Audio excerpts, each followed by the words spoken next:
a baalu àq xam nga tax Ismaïla Madior Fall dafa nekk conseil juridique du président de la République Macky Sall Ismaïla Madior Fall moom la nekkoon ministre de la justice garde des Sceaux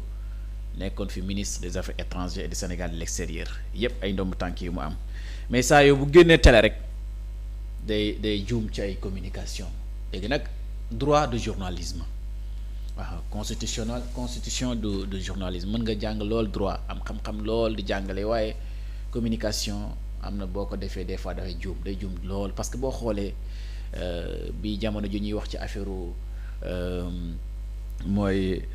loi d'amnistie bi ndax bokk na ci wala bokk ci ba mu duggee mu ne Didier Fulbert Sambou ak Didier Badji en principe ñu bokk na ci loi d'amnistie bi loolu mu nekk erreur boo xamante mu mujj dellu ginnaaw ci télé la ko waxee mujj ëlbatiwaat rectifié waat ko te loolu yëpp ay erreur yoo xamante ni mag du ko def ci te loolu na communication moom dañ koy jàng waaw maanaam man dama gis ne est-ce que Ismaïla Madior Fall am na page Facebook est-ce que danay si consulter réseaux sociaux yooyu yëpp ump na ma waaye émission bu mu def nii émission boo xamante ne njuumte la waru koon accepté ndaxte dafa chargé boppam moo defal lii yëpp moo ko jur tey lii nga xamante ni déglu lañ ci ñaari directeur ancien directeur général des impôts et domaines à savoir Mame Boye Diao ak Mamadou Gueye dossier bi mu wax ni ndax moom moo ko dénoncé Ismaïla Madior Fall dañ ko dañ ne bokk na ci liste yi nga xamante ni leen traduit devant la haute cour de justice mu ne lan man moom amul benn rapport bu ko épinglé ay waaye teel na wax yow koy comme justice comme procureur yi ñoo dal di jël mise en accusation yóbbu ko assemblée nationale dañ bëgg ministre yi ngeen dindi leen seen meraanu kii laay ngeen àttee leen foofu ñoom ñoo ko sàkku ay waay yemal foofu nga xaar waaye lan la sama tur wéetoo lan li ma cité man amul benn rapport bu ma épinglé léegi nag ci en cours de l'émission ci cours émission boobu Maïmouna Ndour Faye jéem na ko dugg mu ne noonu damay ñaan accusation bi bu ñu nañu wax def beneen émission parce que dafa waroon a ñëw pour expliquer d'abord la décision du conseil constitutionnel bi en tant que constitutionnaliste loolu la ñu xaar ci moom mais mu dugg ci mise en accusation bi chargé Ousmane Diagne ne lii xëy na règlement de compte la ci la dal di génnee coow li maanaam laataa loolu di am moom moo ko wax moo wax li tax li mu namm li mu yaakaar ne loolu lañ koy toppee mooy maanaam am na daal benn parcelle boo xamante ni ci ministère de la justice comme ñoom dañ doon loué mu jël ci initiative moom en tant que ministre de la justice dem fa danañ ci waaw donc mu nekk lu xamante ni dama ci ñëw terrain boobu nag ci fii maanaam ki nga xamante ni moom Mame Boye Diao ak Mamadou Gueye ñoo fi nekkoon ancien directeur des domaines ci jamono jooju ñoom nag déglu ne d'après Seneweb dañ ci ñëw tuuti rek ndaxte comme nuñ ko waxee au départ le terrain faisait 2 hectares 85 ar 14 centièmes il a affecté avec à la chancellerie par décret date du 8 juin 2020 li yàgg na un an plus tard un deuxième décret modifie le plan initial celui pris le 4 juin ainsi le plan urbanisme de détail de Guédiawaye qui finalement affecté au ministère de la justice 2 hectares le reste assiette initiale 85 ar et 14 centièmes devient un lotissement de 36 parcelles dénommées J. bu ñëwee ba foofu la nouvelle surface attribuée au ministère de la justice voilà fii mooy problème bi commencé li nga xamante moom la ñu justifié li ñu attribué ministre de la justice devait acquérir le palais de justice de la localité au centre de casier de judiciaire un centre médico-social un centre de surveillance de bracelet électronique loolu la ci fa naroon a def cette dernière infrastructure suñ ko doon évaluer tey li nga xam moo fa dese 571 milliards de francs CFA lañ ko doon estimer bu ñu ko doon xayma faute de budget nag pour ce projet le ministre de la justice à l'époque mu Ismaïla Madior Fall recherche un entrepreneur capable de réaliser les travaux suivant de conditions prévalentes parce que c'est-à-dire lii nettali na ko ci émission bi nee na amuñoon xaalis mu bëggoon am centre bu mu mettre en place parce que ministère bi da doon louer di fay location léegi nag comme loolu am na mu ne léegi amuñ moyen ñu wut benn entrepreneur moom moo wax leen moom moo ko wut donc boo gisee fii le ministre de la justice à l'époque Ismaïla recherche un entrepreneur capable de réaliser les travaux léegi entrepreneur bii la ñuy wax ne supposons moo ko corrompu maanaam 250 millions la ma laaj ma jox ko 50 millions mu delloo loolu it mu xaw nekk loo xamante ni moom moo ko wax lee ndax dafa dégg na ci allégation yi mu ne loolu la ñu wax waaye mujj man dama ko dal di delloo 50 millions francs CFA en espèces sur recommandation du directeur des constructions du ministère au moment des faits Mohamed Anas El Bachir Wane le garde des Sceaux désigne Cheikh Gueye directeur général des technologies constitue service il signe avec lui un protocole stipulaire que le patron de TCS devait construire sur fonds propres le centre de surveillance de bracelets électroniques en contrepartie d'un paiement en datation de sur 9 598 mètres carrés de l'assiette foncière affectée à son département fii am nañ terrain bi mais amuñ alal ji nga xamante moo leen permettre ñi tabax ko ñu wuti ji entrepreneur léegi nag entrepreneur ñoom ñooy exécuter ci alal ji nga xamante ni diggante ministre bi la ak ñoom ñi nga xamante ñoo ko seq donc l'accord sera finalement annulé par le ministre moom moo ko annulé fii nag la coow lu nekk selon Cheikh Gueye Ismaïla Madior Fall a décidé de rompre le partenariat quelque temps après qu'il a refusé de lui remettre les 200 millions de francs CFA fii Cheikh Gueye moo wax na Ismaïla Madior Fall 250 millions laa ko waroon a jox 200 millions yi bi ma joxe bu ma ko laajee joxuma ko dafa dal di wax na dañuy dal di annuler voilà annuler 250 millions qu'il lui avait demandé en échange du protocole voilà fii problème la maanaam Cheikh Gueye peut-être bu amee accès ci marché bi wala am accès ci terrain bi war ko construire dañ ko may privilège boobu comprendre dañ ko may loolu te loolu moom lu état la lii Cheikh Gueye wax le patron bi a fait cette révélation devant les enquêteurs de la DIC donc dossier bi mu ngi ci yoon ci loxol yoon su ñàkkee ba remis au ministre dans son bureau une avance de 50 millions en espace donc ñii seen waxtaan wóyoon na 250 millions mu jox ko 50 waaw donc waxtaan wi xóota na loolu la ministre bi daal di wax waaw muy Cheikh Gueye donc à préciser selon laquelle l'ancien garde des Sceaux lui a renvoyé les 50 millions après son refus de lui remettre les 200 millions restants ginnaaw bu mu ko bañee leen 200 millions yi nga xamante dama la ko jox après la ko delloo 50 millions donc dafa mel ni 250 millions la doon xaar ci moom mu jox ko 50 millions 200 yi joxu ko après ñu mën di arrêté te dafa mel ni ministre bi ci émission bi wax na lu mel ne dama mujj arrêté bàyyi bi man maa ko arrêté léegi nag bu ma demee kii ma remplacé xaw ma nan la ci wéy loolu la wax Cheikh Gueye avait expliqué son refus par le temps l'entente rencontré pour obtenir le bail de l'assiette qui devait lui revenir dans le cadre du protocole rompu xaaral ma jeexale foofu nga ñëw sur le plateau de la 7TV Ismaïla Madior Fall a affirmé que l'argent lui a été remis à titre gracieux par Cheikh Gueye et qu'il a refusé de le renvoi fii problème la naanam 50 millions yi mu ko jox da ko may ci xol bu sedd mu bañal ko loolu la Ismaïla wax ci émission li mu wax nag moom du waxu ko ci enquêteur ci émission la léegi nag fii les parcelles de Mame Boye Diao lan moo ci indi Mame Boye Diao c'est pour connaître l'eau dans cette affaire que les deux anciens directeurs de domaine Mame Boye Diao ak Mamadou Gueye Mame Boye Diao moo fi nekkoon directeur des impôts et domaines de 2019 ba 2023 Mamadou Gueye nekk fii inspecteur des impôts et domaines 2023 avril 2024 ont été convoqués déglu leen ci dossier bi le premier a signé alors qu'il était en poste la liste des attributaires des 36 parcelles de lotissement selon l'observateur il a confié aux enquêteurs que ce lotissement est l'œuvre d'un défunt directeur général de l'urbanisme et l'architecture Oumar Sow kii nag dafa génn àdduna moom lañ tudd foofu qui détient 5 lots mu ngi leeral li nga xamante ni moo fa lu ñu séddee woon parcelles yi la DIC a interrogé plusieurs bénéficiaires des parcelles lotissement maanaam si ba tey ci lotissement li ji lañ ko tuddee 5 d'entre eux se sont déclarés surpris de constater qu'ils figuraient sur la liste des futures parcelles ils se demandent d'ailleurs dans quelles conditions les données personnelles ont été utilisées donc parcelle bi séddale nañ ko mu ngi déglu ñi nga xamante ni ko séddee yenn conditions leen ko séddale ba tey enquête baa ngi ci wéy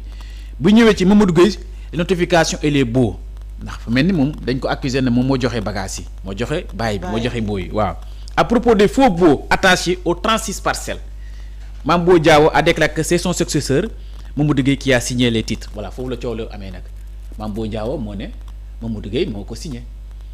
l'observateur ko xamle donc ñi ngi jiñante te mu ngi tukkee ci waxu Ismaïla Madior Fall ci émission bi ndax nag lii nag mu doon dem ci yemoon ci justice waaye ci dafa mel ni procès bi ci média yi la commencé. Ce dernier s'est longuement expliqué face aux enquêteurs dans une déclaration reprise de le quotidien Groupe Futurs Médias. Après avoir rappelé sa mission en tant que directeur des domaines, il a reconnu avoir notifié aux bénéficiaires de l'attribution du parti l'assiette du ministre de la Justice suivant le plan motivé. Donc ba tey Mamadou Gueye moo expliqué.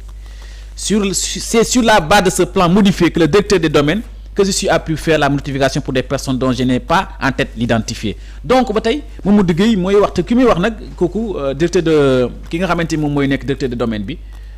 ki muy wax maanaam moom Mamadou Gueye mooy dal di expliquer lii bi ñuy continuer ba tey kii muy Mamadou Gueye mooy waat ne qu'il jure qu'il n'a reçu aucune parcelle de l'assiette foncière en question ba tey nga jàpp ne rek lii ma Ismaïla Madior Fall wax ci lii ci terrain bi mooy waral ñi ci entendre ñaari directeur général des impôts et domaines mu savoir Mame Boye Diao ak Mamadou Gueye taq nañ ci wala taqun ci en tout cas Ismaïla Madior Fall bombe la sensé léegi nag buy waxtaan bi gën a xóotale nee na bu jàkkaarloo devant la commission d'instruction il va tout dire day wax lépp ndax acharnement boo xamante nii la ministère bi mu servi 2 fois ñoo wut ay dossier bu ko chargé xëy na nag li diggante ak Ousmane Diagne xëy na lu mu doxalee neexul ko waaye dafa gis ne moom yëg na mu ngi gëstu ci ay mbiram waaw dossier bu mu dossier nag moom bomb la ndaxte gars yi diggee nga continuer bu ko defee vraiment suuf daal am na ñu maq suuf waaw te dañu war a delloo suuf si te muy dëkk. suuf de desatul ci réew mi. ba pare tey ak ñoo yëpp géej géej géej ma mëq rek. ah géej waay nga jëm. géej waay de. ak ñoo yëpp sunu littoral bi. scandale bi agsi na ba foofu. littoral bee tax te nee nañ yow ma xam loo sàcc la ko yéen. ah mais lii est-ce que lii jaadu na Amina Ndiaye. doon xaar ba yegg justice nga wax ko fa. li gën a garaaw mooy lii. wax ko ci ay plateau. li gën a garaaw mooy lii parce que moom en tant que koo xamante ne nekkoon nga fi ministre de la justice waroon na xam que ni des fois def yenn émission yi mën na la dugal. loolu rek avalé mën nañu ko jàppee sax comme ava. voilà parce que justice des fois da nga gis tubaab bi bu la justice di jàpp dañ naan la garder le silence. xaw ma tout ce que tu diras pourra être retenu contre vous lors du procès. lépp loo wax mën na parce que delluwaat mën ci nga wax ba dugal sa bopp. te doo rendre compte que ni yow yaa ngi dugalaale sa bopp. léegi espérons juste que ni li nga xamante ni moom moo xew ci émission bi wala li mu wax ci émission bi mu nekk ay kàddu yoo xamante ni moom mooy li avéré te moom lay garder ba ëllëg bu ko justice woo woon mu daal di koy continuer wax bu boobaa dinañu xam ni il est constant ci li nga xamante ni. loolu lañ ko nekkoon di ko tuumaal gratuit. voilà donc nañ jàpp ni dina dem ci li nga xamante ni moom moo di la constance mais bu dul loolu dinañ jàpp que ni des fois parce que émission yu bari mi ngi dugal nit ñi des fois de. exactement parce que yéen a ngi seetlu que ni am na ñu takkaloon nombal tànk ay émission lañ leen tekkilee nombal tànk. bien sûr am na ñuy joxoon poste émission lañ ko kiiwee. wala yaa ngi nit ñee ngi lam-laame ndax lii yaa ko def wala defoo ko. nga dem émission wax ba confirmer ne lii maa ko def. voilà ay vidéo la leen journaliste yu bëri tamit ci émission lañ leen lëngee ñi ñibbi. journaliste yu bëri. dañoo def émission pare ñu lëng leen yóbbu leen. waaw c'est vrai donc pour le moment. kenn diffamation jékki-jékki rek affaire clim bi sedd rek nga tàmbali. ma ne ñu am na ñu war a effacer ci émission lañ la war a effacer. te loolu li gën a garaaw ci la bokk. donc à préciser bien que ni loolee nekkul loo xamante ni suñu ay kàddu la mais plutôt mooy li nga xamante ni journal l'Observateur bind na ko ni waaye itam moo ruusee ci li nga xamante ni moom moo di émission bi mu amoon donc li nga xamante ni moom moo di présomption d'innocence mooy li koy sàng maraanu kiiraay ba keroog justice di yëkkati kàddu di ko jëmale ci biléb dossier maay ba boo ci mënee sànni kàddu wala ñu jàll ci benn. waaye li ma ci mën a sànni daal mooy li Amina wax li ci gën a garaaw xam nga mooy lan. mooy lan. léeg-léeg nit wax ba dugal boppam comme ñoom nag ñoom yóbbuguñu leen fële pour régler seeni problème ñoom ñuy atte seen bopp léegi atte leen seen bopp ba ngeen dem fi ma xam ne doonee benn donte nekkoon nga fa waaye di nga xam ne lii ak lee du benn c'est-à-dire que gis nga yoon fu dara nekk bokk la fu dara nekkul te léeg-léeg da ngay nekk dara nga dem ba mu yàgg dafa nekk dara yàlla moom rek moo garaaw parce que yàlla mooy buur yaa ngi dégg alalu réew mi surtout ñun ñu yabee waa Géejawaay yii sunu littoral bi ni ñu leen yabee 1 2 3 ñu naan la diw am na fi 7 hectares est-ce que xam nga benn hectare mooy 42 parcelles benn parcelle bu nekk moment bii mi ngi jar ay 35 millions foofu benn hectare ñu ne la diw am na fi 5 hectares 5 hectares boo xam ni jëndoo moomoo mais dañoo toog seeni bureau rek muy sedd ñu koy bind nu mu leen neexee mais yenn il faut mu jeex ci réew mi ay diwa def ak diwa deful ku ci topp teg ko ci yoon li nga def gars yi Sénégal yëpp dinañ ko xam. soxna Amina parce que gars yi def nañ suuf si loo xam ne kenn mënu la ko nettali. dossier boo xamante ni suuf si li fi def dafa. la preuve Diomaye ba mu toogee automatiquement li njëkk a réglé mooy mbirum mbuur carte bi. da ko xam. waaw lotissement il faut mu dem lijjanti ko yi nga xam premier ministre annulé na ko ay attribution. foofu la njëkk a dem mun nañ ne mission yi mu njëkk a réglé. loolu si la bokk Amina Ndiaye li mu ci gën a yéem mooy des fois xam nga dañuy wax accusation maanaam nga sosal gor. mais dossier bii nii Ismaïla Madior Fall moo ko levé. bañ di ci entendre ay directeur des impôts et domaines. ku nekk naan bokk ma ci. waaw loolu c'est grave defuma 50 millions kan nga jël 50 millions jox ko ne la demee. en tout cas bu ñu sukkandikoo ci Ismaïla Madior Fall li nga xamante ni moom la aspect bi mu taxawee ci réew mi ak ni ko nit ñi xamee. waaw nekk na loo xamante ni du lu ñu njoxtu ci moom. dëgg yàlla. parce que ñi xam Ismaïla Madior Fall ñëpp ñenn ñi en tant que professeur ñenn ñi aussi ci li nga xamante ni moom moo di côté droit bi. ñu ci bari dañoo juger ci li nga xamante ni moom moo di son intégrité. donc jàmbaar la ci droit fekkante ni jàmbaar la ci constitution. voilà donc si toutefois nag mbir yi dafa demee autrement supposons que ni mbir yi demee autrement doon na doon loo xamante ni mbetteel lay doon. par rapport ak. ah oui. moom laa la wax bi moom laa koy wax léegi ma nga naan la peut-être bu ñu koy xaat dañ leen xalaat ne peut-être beneen dossier la mais lii ba mu amee am na ci ñu bëri ñoo xam ne ci sénégalais yi xaaruñ ko woon te bett na. xaaruñ ko woon. xam nga ni nan la mel. waaw. nekk ci course bi. tegu ci péage bi daw ba ci yàgg wàcc ci rang-rang bi bàyyi gars yi dem ci péage bi noonu la mel yàlla na jàmm yàgg. yow Allah li gën a garaaw nag lan la. li gën a garaaw nag ñu ñëw ci ak yéen. waaw Guy Marius Sagna moo gën a garaaw donc mi ngi noonu. te xoolal nag. waaw daa la jëm paaka. Guy Marius Sagna xoolal bu fàtte de xam naa ne loolu dañu koy bàyyee buñ jëmee ba émission bi jeex danaa la ko may tey lu neex laa lay may lu gën a neex. looy teg sama loxo. waaw lu gën a neex laa lay may Amina Ndiaye. ah baa du ay lépp. dee du lépp. du lépp ngeen de dugg na ci génn de. xam naa ne. mi ngi yëngal gem bi. mi ngi yëngal gem bi de pare woo leen sax. da ngeen di lu pare gën a neex Amina si sama jox lu gën a garaaw tey ma ngi joxe lu gën a neex. maa ba yow lu gën a la. man daal xam nga ban opération laa nekk lu fi jëlee Ahmed Aïdara. non mu ko non kan Ahmed fajaru fii. heure bu ma ko fekkee danañu xeex ba émission bi jeex. ëpp naa daal nañ aj salaire am rek.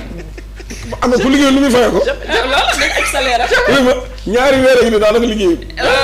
ono weet bi doo fay aj salaire doo laal moo ñaar. xoolal su banqué ci sama bopp laa koy xam ne day xëy di ma message naan ma noo def. su banqué rek nga koy dégg. ma ne ko damaa jàpp. voilà mi ngi noonu donc ñu ñëw ak yéen ci honorable Mohamed Sagna mi yëkkati kàddu rek di ko jëmale ci fi nga xamante ne